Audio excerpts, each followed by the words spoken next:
Ooh, this meeting is being recorded.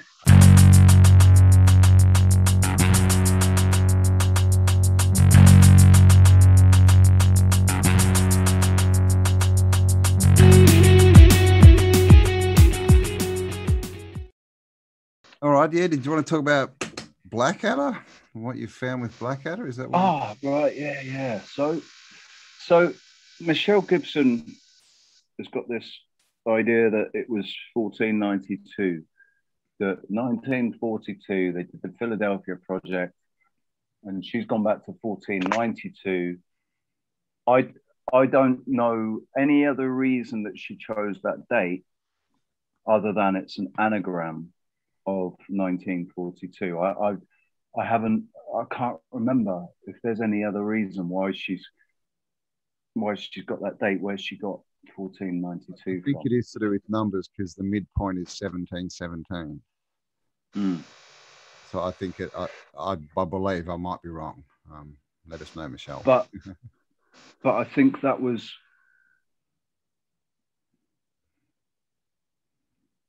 I don't think she was looking for 1717 to be a middle point. I think that just happened. Yeah. So, yeah, I was like, but it's cool because it fits. The 1492 fits into what I was thinking and what Static in the Attic has said about, they took the J away, they added the one, and Static in the Attic was said it happened in the 1200s, like 200 before the in our timeline, in the 1200s. In the 500s, but they changed it to 12 and they added basically 700 or 800 years. Yeah, because half of the dates out is actually to do with calendar changes or something, which make up like 300 years or 340 or something, is it? The Gregorian calendar and all of that. Yeah. So,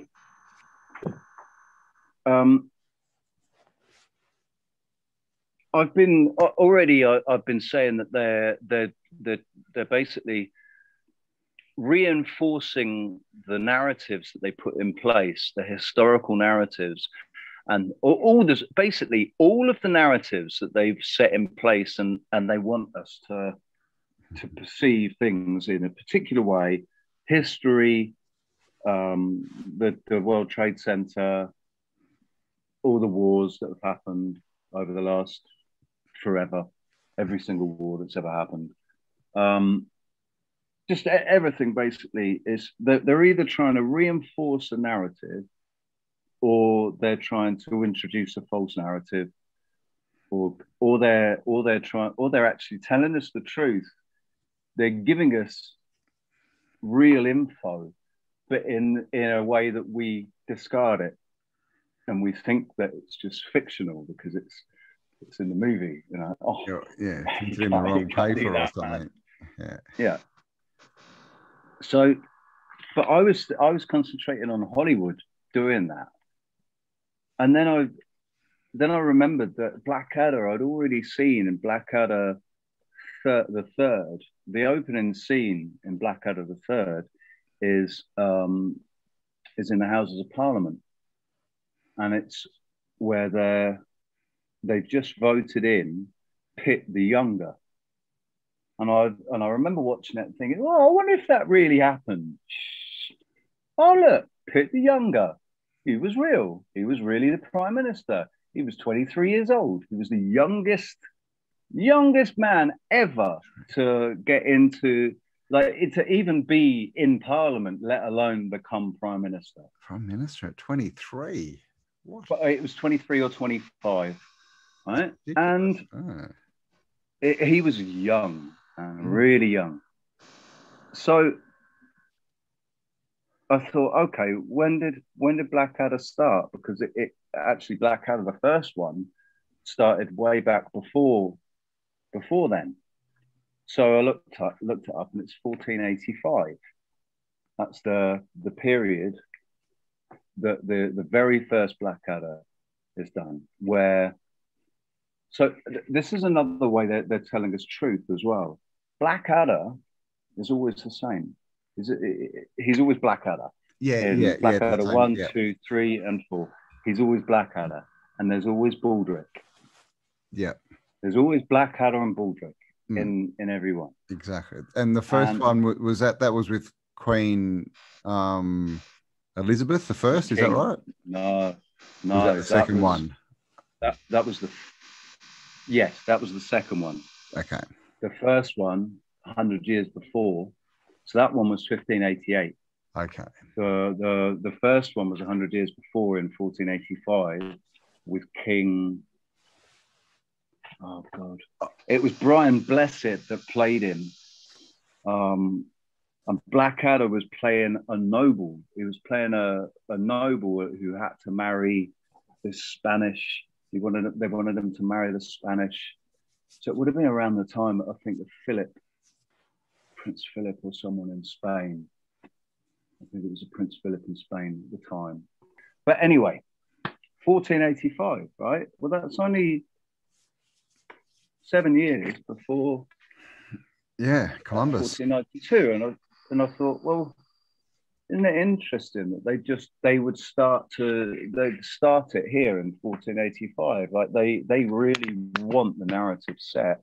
They want people to be certain. Oh yeah, this is how people dressed, and this is how it was. There were kings and nobles and knights, and the poor people who were slaves. We were slaves back then. Slavery was still a thing. Blackadder III.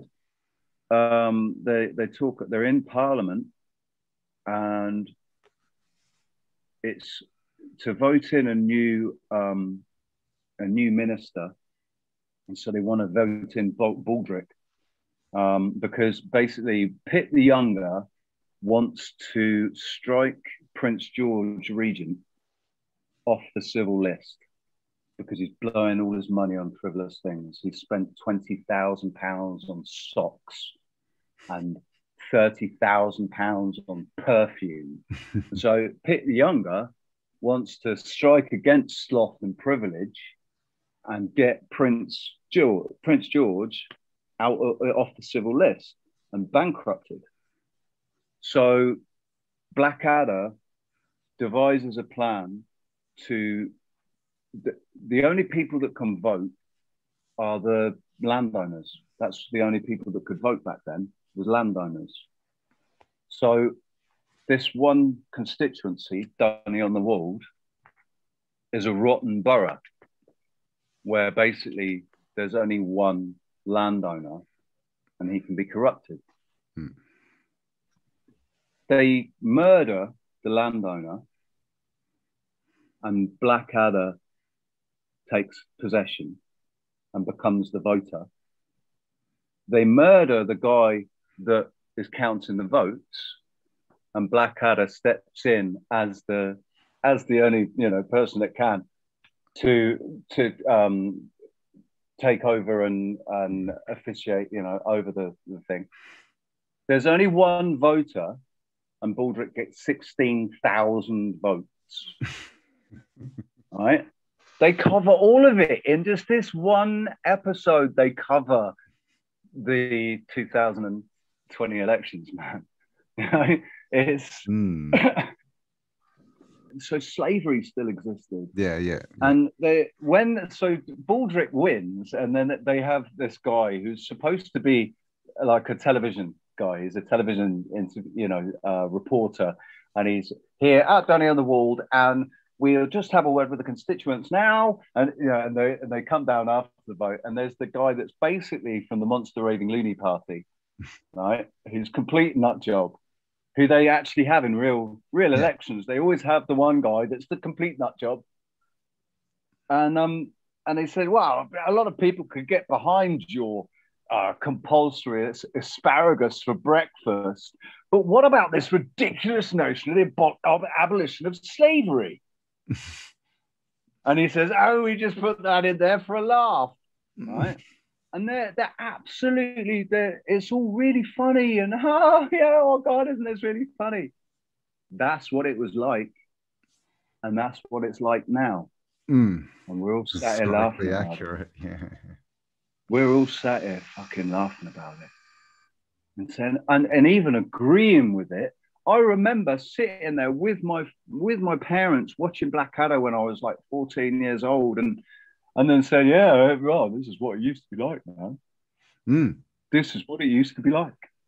And we think now that it's any different. We think now that it's different. Why? Because for 400 years, 500 years ago.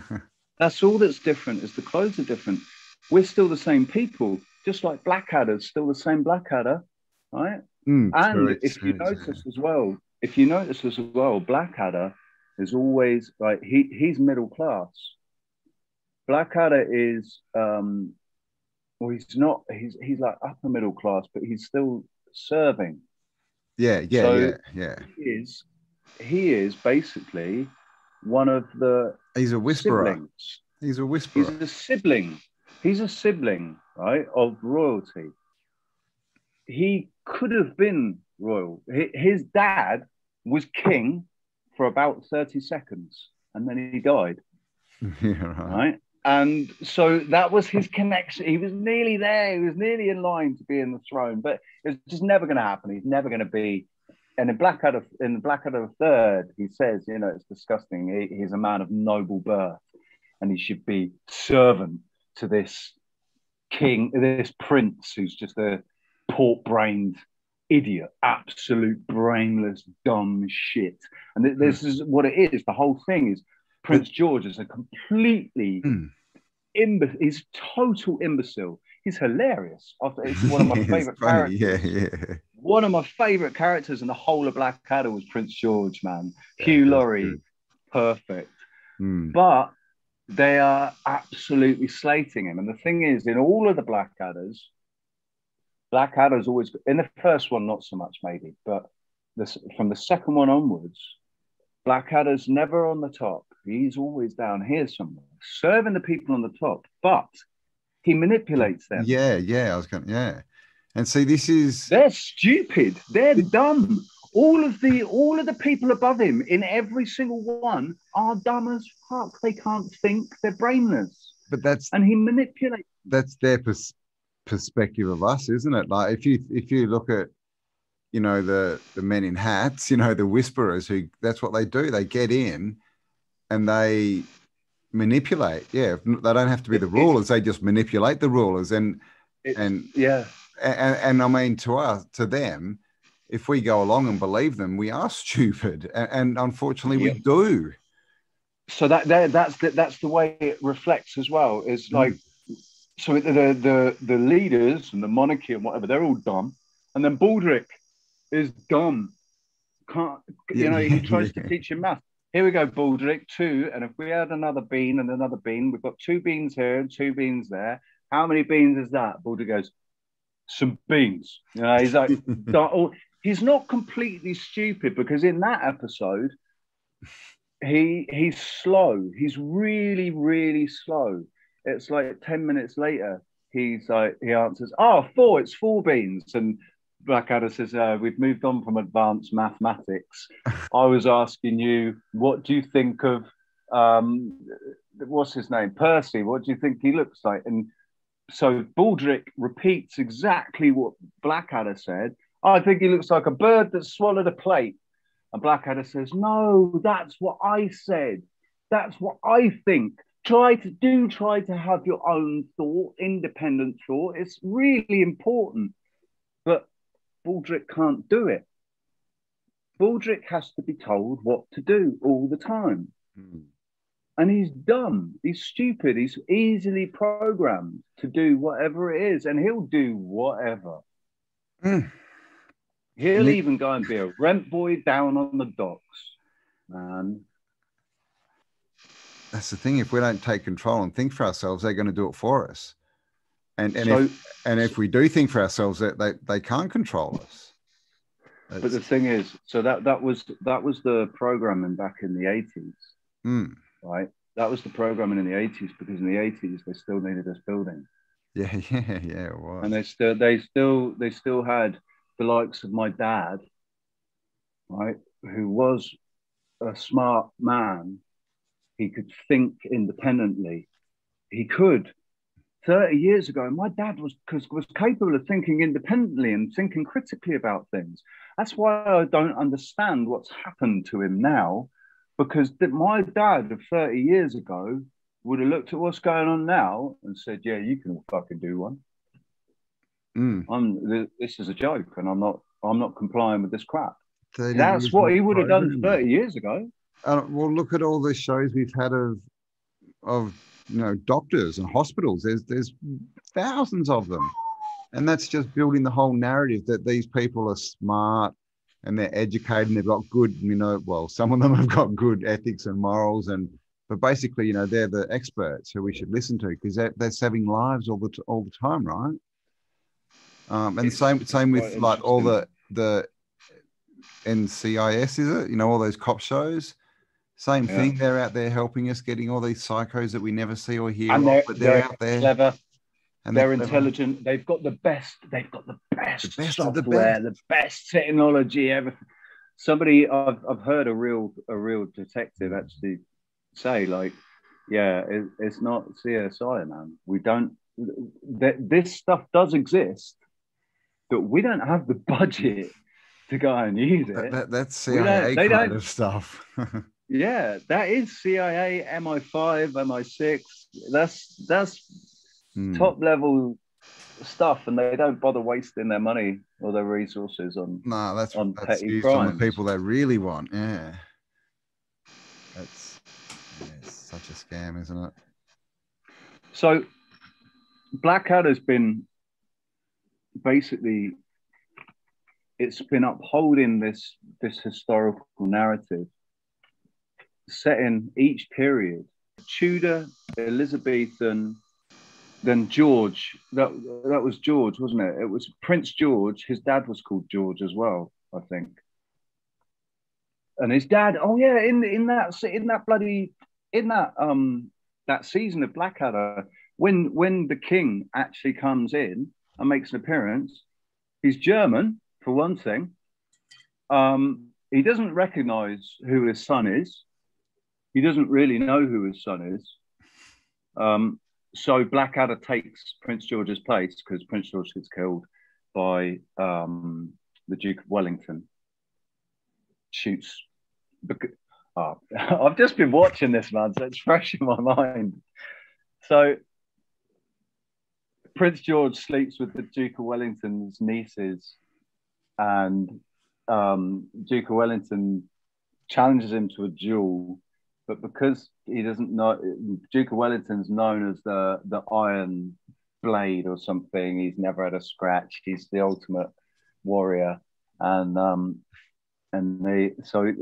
Baldric says, "Oh, well, he doesn't know what you look like. Well, why doesn't Mr. BlackAdder take your place?" And he says, "Yeah, that's a great idea. I'll give you everything. I'll give you the riches. I'll give you everything. You just take my place." And BlackAdder's like, "Yeah, but how am I going to enjoy that if I'm dead?" And he tries to get his cousin to fight for him, but he doesn't. In the end, he gets up, and it's not a duel. They're not going to fight with swords or pistols. Duke of Wellington wants to use cannons, and he shoots BlackAdder. And it doesn't kill him, because it hits this cigarillo case that the Duke of Wellington had actually given to BlackAdder, thinking he was Prince George, given him to as a gift, and it had hit the cigarillo case and saved him. And then, so BlackAdder said, "Oh no, I'm not dead actually.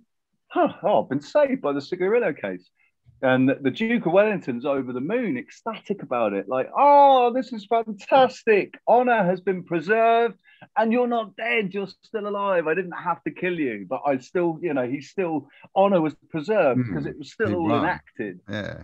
Right. And he still thought he killed him. And basically he had, but it was divine providence that had saved him. Right. And so Prince George goes, "Oh, yeah, actually, yeah, well, he's BlackAdder. And I'm Prince George." It was just a big joke, really, thinking this was the time to come out and say, "Yeah, we were just pulling your leg," because thinking that Duke of Wellington still doesn't believe that he is Prince George. He says he's BlackAdder, and he kills him. you disgusting man, you've got no respect. And he shoots him. And then the king turns up. German, very German or Austrian or whatever. Looks like an absolute crazy madman with his hair all over the place. Talking about everybody thinks he's mad because he says penguin in every sentence. Penguin. Right? And because he doesn't recognize who he doesn't know what his son looked like. This is where I'm here to see my son. Blackadder goes, here I am, Daddy. And the king's completely fooled by it and says, oh, I have a real fatherly feeling about you right now. You know, and so Blackadder goes off at the end of that one. Blackadder goes off as the prince. He finally gets to be a prince. Mm. Can't remember why we got onto why I was. Well, I mean, it's just this is the thing, right? Art imitating life. I mean, I'm sure that went on. They were replacing people left, right, and center, you know, and you know, if they were sending, they just didn't know. Well, you imagine like things like the Crusades and that, you know, they'd send kings off and stuff for a decade. Yep. You know, and they might leave and have like a 1-2-year-old son. They come back or whatever, and how would they know? Yep. And they didn't have DNA back then. No, they couldn't check anything. It was just all, And then, you know, coming from Germany, because we know Victoria, you know, she was German. Exactly. You know, well, like they say in I forget what it is. I heard it in that she was half German. Apparently she because she was raised in Germany and she had a really thick German accent. Apparently, people used to throw. Maybe her mom was English. Yeah, she was really unpopular. Yeah. Oh God, she was one of the most hated. Absolutely one of the most hated queens. But she was brutal. One of the things that they cover in the Elizabethan one, in Blackadder Blackadder 2, Elizabeth is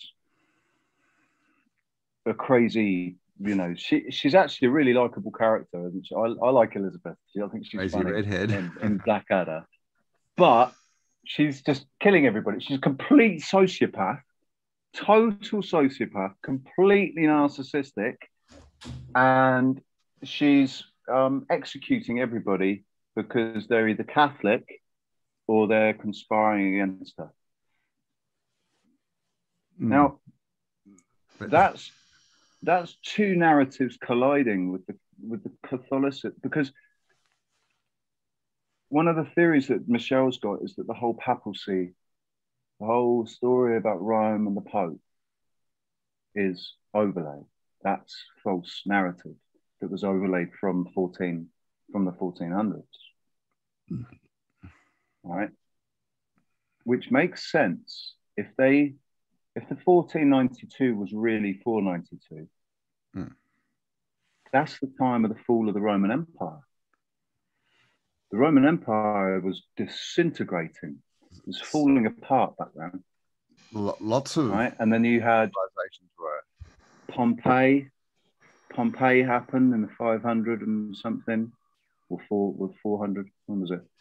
Oh no, Pompeii was 200, isn't it? 282 or something. Maybe. Yeah, Pompeii is one of. I've seen some other dating on that as well, but I think it was BC, wasn't it? Pompeii? I don't even know. I think that was older, but there are. No, it wasn't BC. No, it wasn't BC. Wasn't BC. It was. It was around I think it might have been around 200, 280 AD after. But the Roman Empire was disintegrating, was falling. If that's even true about the Roman Empire, you know, because that's not a lot of evidence to prove it as well, man. There's not much evidence to prove it ever existed. And if you use your brain about it and you think, okay, let's think about it. Italy, how big was that country? Back before, we're talking about 500 years before Christ. 500 BC. How big was Italy? Was it bigger than it is now? I don't think it is. I don't think it was. I think it was the same size as it is now. Did it have more people in it then? Don't think it did. Well, So where did it this? didn't, for sure. Where did this Roman Empire come from? Yeah, they weren't fucking Roman. They weren't from Italy. I think it was They, more. they weren't from that. They were. That was the overlay, wasn't it? It was like after the destruction, they just sort of came up and said, "Oh yeah, no, we were the rulers. Look, this is the ruins of our great Roman Empire," and then they wrote a narrative up on it and started whispering in people's ears, corrupting people. But you can imagine people would have been easily corruptible after a cataclysm. You know, that everything would have been, you know, stuffed. Even if there were kings and queens still there, you know, would have been easy to sort of instill fear and say, "Oh yeah, you know, you haven't got food, or you know, your neighbors are coming to steal all your food, and because there's no food growing now." And so I think, that's what happened. They just took advantage. And I think that the caste system in and so much as, you know, there are levels to like Indian Vedic caste, but not in the way that it is now. That's the caste system the way it used to be, where once you'd achieved certain things in your life, you were then elevated to the next caste.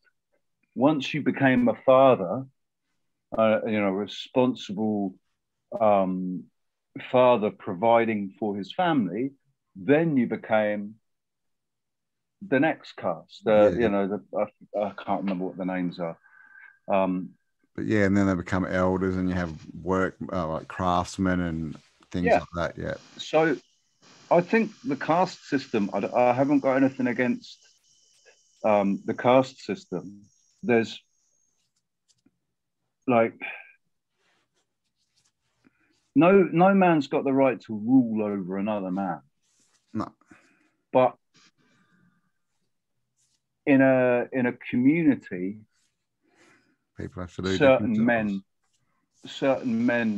should have more,